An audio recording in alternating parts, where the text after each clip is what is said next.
Hai, apa kabar semuanya? Semoga kabar Anda baik-baik saja.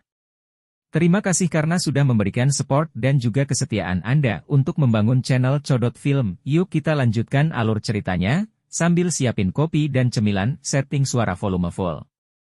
Gasken.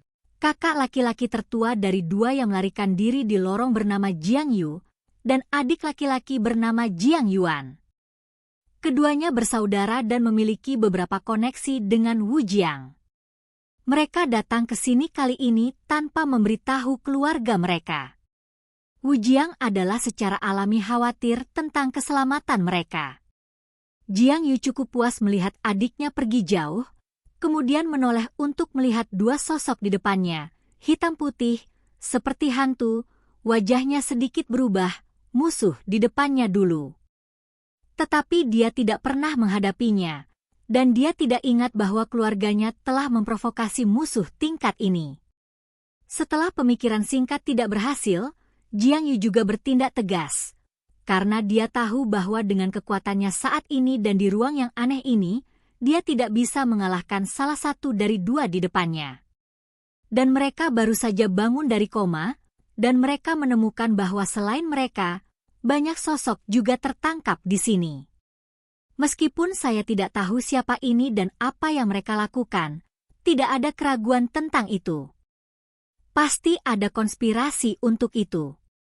Jadi dia diserang oleh dua sosok hitam putih di selangkangan pendek, dan kemudian dia melarikan diri ke arah yang berlawanan dari pelarian saudaranya. Siapa orang-orang ini? Ras jahat ekstrateritorial? Tapi kenapa aku merasa nafas mereka tidak seperti ras jahat alien itu? Napasnya suram dan aneh. Jiang Yu juga bertanya-tanya. Mengejar. Satu orang. Mereka tidak boleh dibiarkan melarikan diri. Kalau tidak kamu akan tahu akhirnya. Kata sosok hitam itu kepada sosok putih. Aku tahu, itu benar-benar bertele-tele. Setelah mengatakan itu, kecepatan sosok putih itu juga meroket, mengejar ke tempat Jiang Yuan melarikan diri. Pada kecepatan itu, jejak gas aneh dan suram juga tetap ada. Mari kita lihat kemana kamu melarikan diri sekarang. Sosok hitam itu mengejar pelarian Jiang Yu. Ada di sini. Hudu juga berkata kepada Wu Jiang. Kemudian, terlepas dari Wu Jiang, dia secara langsung dan hati-hati memeriksa tanah itu. 100 tahun.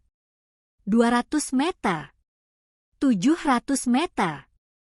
Ini sudah batas Hudu, tapi dia masih tidak menemukan sesuatu yang tidak biasa, jadi dia tidak punya pilihan selain melakukannya. Apakah kamu tidak memeriksa tempat ini? Hudu juga berkata dengan sedih, bagaimana hal seperti itu bisa ceroboh, jika seseorang secara tidak sengaja memprovokasi kesalahan di atas, konsekuensinya sangat serius. Dikatakan bahwa ada masalah di sini sebelumnya, tetapi jumlah orang berada dalam kisaran yang dapat dikendalikan, sehingga ditekan oleh kekuatan tingkat tinggi. Wu Jiang juga berkata perlahan. Bagaimana bisa? Ini semua tentang hidup. Hudu jelas marah dan berkata dengan marah.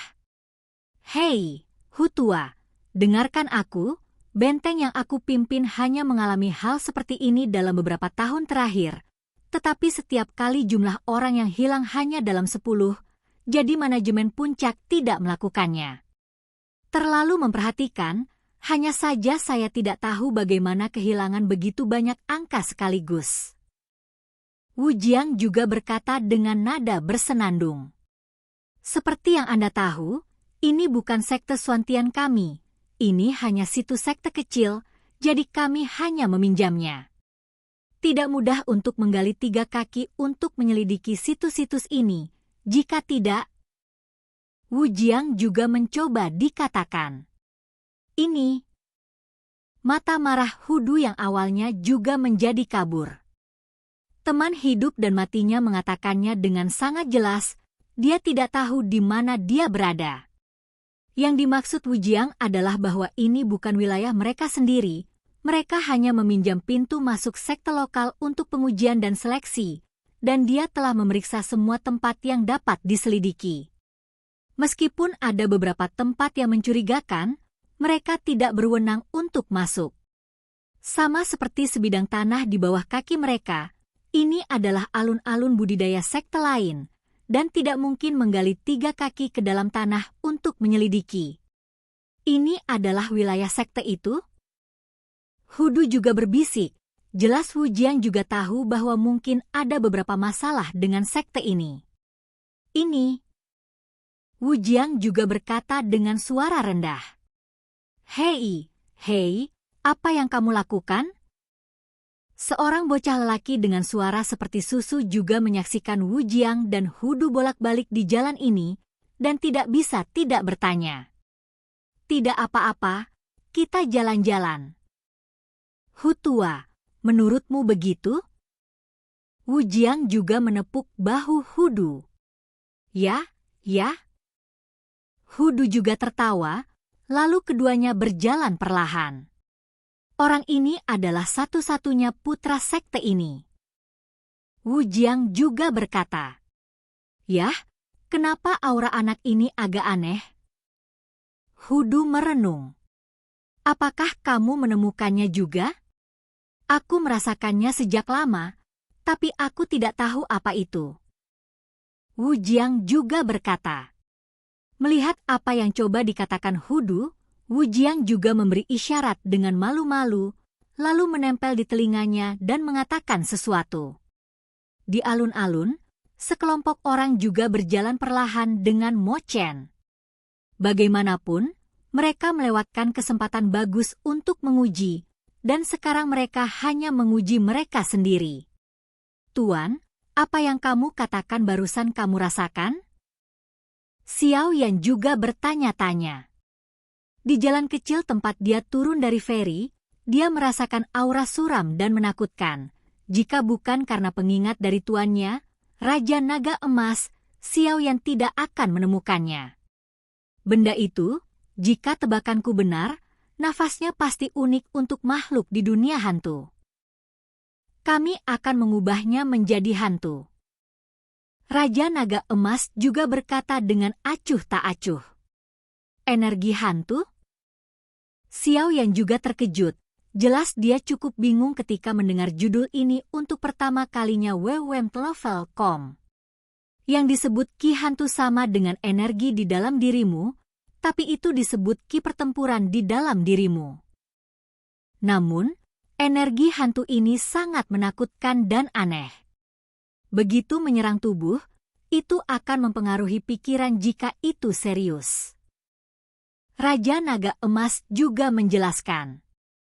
Mendengar ini, Xiao Yan juga tiba-tiba tercerahkan. Kenapa hantu dari dunia hantu ini ada di Xuan Santian? Dan apakah populasi yang mereka gunakan ada hubungannya dengan mereka? Xiao Yan juga bergumam pada dirinya sendiri. Hei, ini bukan kekhawatiranmu. Yang harus kamu lakukan sekarang adalah bergabung dengan pavilion dupa pembakaran melalui seleksi setelah ujian. Adapun masalah yang hilang, Wu Jiang secara alami akan menanganinya. Tapi kamu sendiri harus hati-hati. Lagi pula, hantu dari dunia hantu akan muncul di sini, dan pasti ada konspirasi dari mereka. Ya. Xiao Yan juga menjawab. Ada apa? Yueru juga melihat Xiao Yan tertawa dan mengerutkan kening untuk beberapa saat, tetapi biksu kedua benar-benar bingung, jadi dia bertanya dengan keras. Tidak apa-apa. Xiao Yan juga takut ketahuan, dan mencoba yang terbaik untuk menutupinya. Liu Yin di samping dan Xiao Han di pundaknya juga melihat sekeliling. Rupanya tempat aneh ini membuat mereka merasa cukup segar. Beberapa orang lain mengikuti Mo Chen tanpa mengucapkan sepatah kata pun. Saat langkah kaki semakin dekat, sebuah rumah yang agak mewah muncul di depan semua orang. Ini di sini, masuk. Mo Chen juga berkata kepada semua orang sambil tersenyum. Semua orang juga masuk ke rumah mewah satu demi satu. Begitu memasuki ruangan mewah, saya tidak melihat banyak harta emas dan perak yang saya bayangkan. Hanya ada banyak bola kristal dan beberapa saya tidak tahu apa itu. Tetapi sekilas saya tahu itu adalah alat untuk deteksi. Oke guys, jangan lupa like, comment, share, and subscribe di channel Codot Film. See you next video, peace out and bye-bye.